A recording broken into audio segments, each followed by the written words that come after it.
खुद मुख्तियारी, मर्जी का मालिक।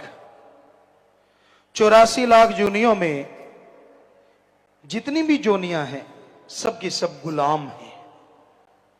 सिर्फ एक जोनी को छोड़ के बाकी सब अपने किए कर्मों का फल भोगती हैं या काल चक्कर में फंस के काल के भयानक कर्मों को भोगती रहती हैं। एकमात्र जोनी ऐसी है जो काल के जाल को तोड़ सकती है। वो जोनी प्रभु ने, अल्लाह वाहिगुरु राम ने खुद बनवाई, और वो जोनी है मनुष्य की जून, मानस की जून। कहते हैं जब सारी जोनियां बन गई तो रूहें वापस नहीं आई, मस्त हो गई। फिर काल ने वचन ले लिया कि जैसे ये मस्त हैं ऐसे ही रहें। तो मालिक की आवाज को ना सुना तो मालिक ने देखा, वचन तो दे दिए कि अब तो ये आत्माएं कभी काल के भंवर से आजाद होंगी ही नहीं, हमेशा के लिए फंस गई। तो परमपिता परमात्मा ने काल से फिर मनुष्य शरीर बनाया। सारे देवी देवताओं ने इस शरीर को सजदा किया। उन देवी देवताओं ने भगवान से पूछा कि हम इसको सजदा क्यों करें, ये भी तो शरीर है, बाकी भी शरीर हैं। तो भगवान ने, अल्लाह राम ने तब कहा कि इस शरीर में जो भी आत्मा मृत्युलोक में मेरी भक्ति इबादत करेगी, मेरा नाम जपेगी, उसे मैं मृत्युलोक में दर्श दीदार जरूर दूंगा और उस आत्मा को आवागमन से आजाद करवा दूंगा। बाकी की जोनियां सब की सब गुलाम, किसी को अधिकार नहीं कि वो राम का नाम ले सकें, उस ओंकार की भक्ति इबादत कर सकें। सिर्फ मनुष्य जोनी को मालिक ने यह अधिकार दे दिया। तो ये अधिकार मिल गए। सब देवी देवताओं ने सजदा नमस्कार किया। और इस बारे में कबीर साहब जी की वाणी भी पुष्टि करती है कि गुर सेवा ते भक्त कमाई, तभी यह मानस दे ही पाई। गुरु की सेवा, गुरु अपनी सेवा नहीं करवाता। गु का मतलब अंधकार, रू का मतलब प्रकाश। जो अज्ञानता रूपी अंधकार में ज्ञान रूपी दीपक जला दे, वो सच्चा गुरु।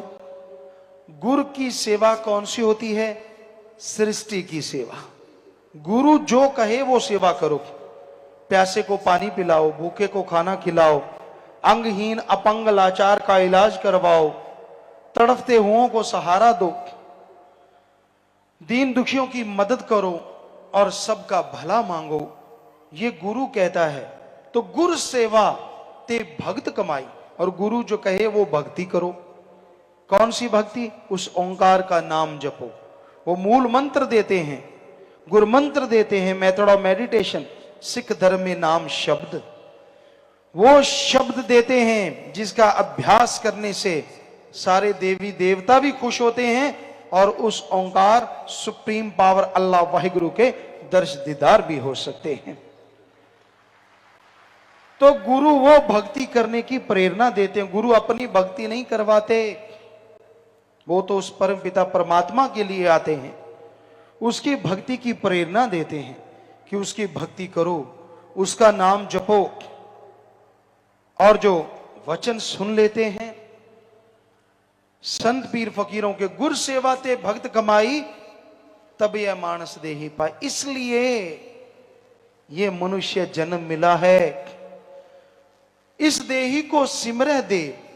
इस शरीर के लिए देवी देवता सुमरन करते हैं, क्योंकि उनको भी पता है आवागमन से अगर मुक्ति हो सकती है तो मनुष्य के शरीर में आके, चाहे कोई देवी देवता बना फिरता रहे, आवागमन से मोक्ष मुक्ति सिर्फ मनुष्य के शरीर में संभव है। ये धर्मों में, रूहानियत में बताया गया है। तो इस देही को सिमरह देव, सो देही बजहर की सेव, भजो गोविंद भूल मत जाहो, मानस जन्म का ही लाहो। भाई इस शरीर के लिए देवी देव सुमरन करते हैं, भक्ति करते हैं, इबादत करते हैं कि हे परमात्मा हमें भी मनुष्य शरीर दे। और हे मनुष्य तू उनको जाप करता है कि तू आके मेरे काज सवार। वो कहते हमें मनुष्य शरीर मिले। वो तो सुमरन करते हैं, तुझे तो ये शरीर मिल गया है, तो इसमें उस मालिक का नाम जपो। भजो गोविंद भूल मत जाहो। गोविंद जो दोनों जहां का मालिक है, वो ओंकार, एक ओंकार, वो अल्लाह का नूरे जलाल, वो सुप्रीम पावर, उसका नाम जपो, भूलो नहीं।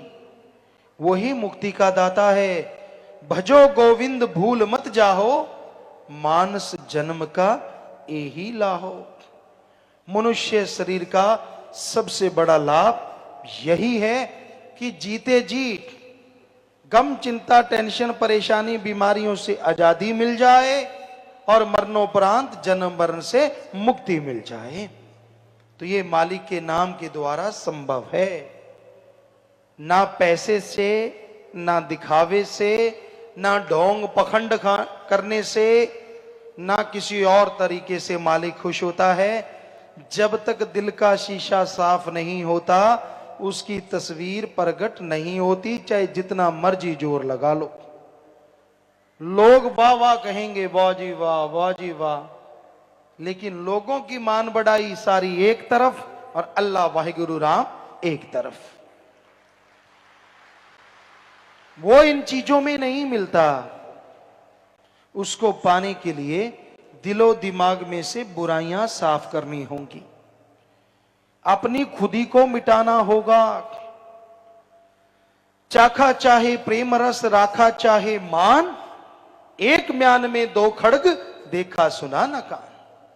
चाखा चाहे प्रेम रस, मालिक के प्यार को पाना चाहता है, और दूसरी तरफ मान बड़ाई वावा का भूखा है।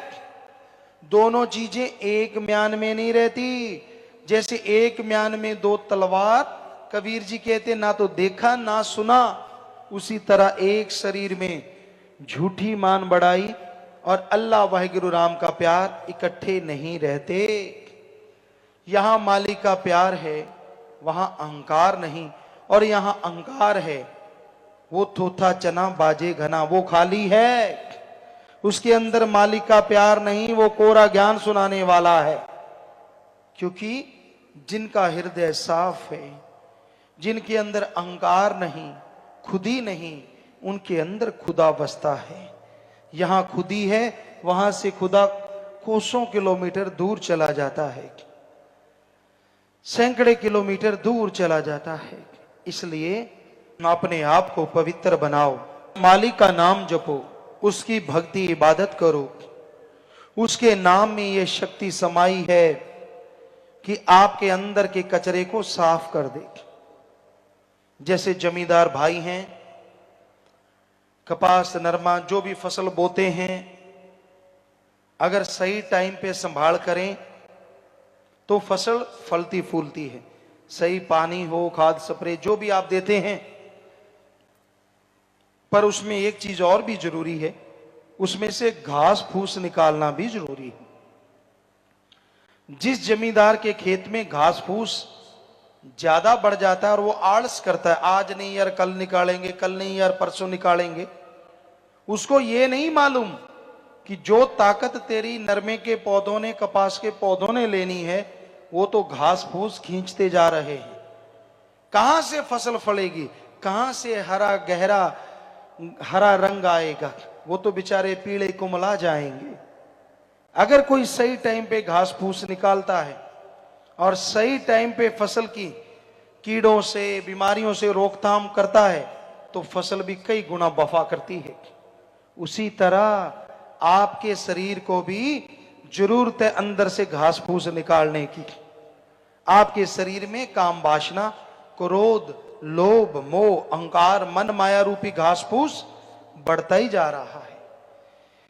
ये बीमारियां आपकी आत्मा को चौं तरफ से घेरे बैठी हैं। आलस ना करो यार, कल करूंगा, परसों करूंगा। आपकी आत्मा को निचोड़ के रख देंगी ये बीमारियां। इसलिए संभाल करनी है।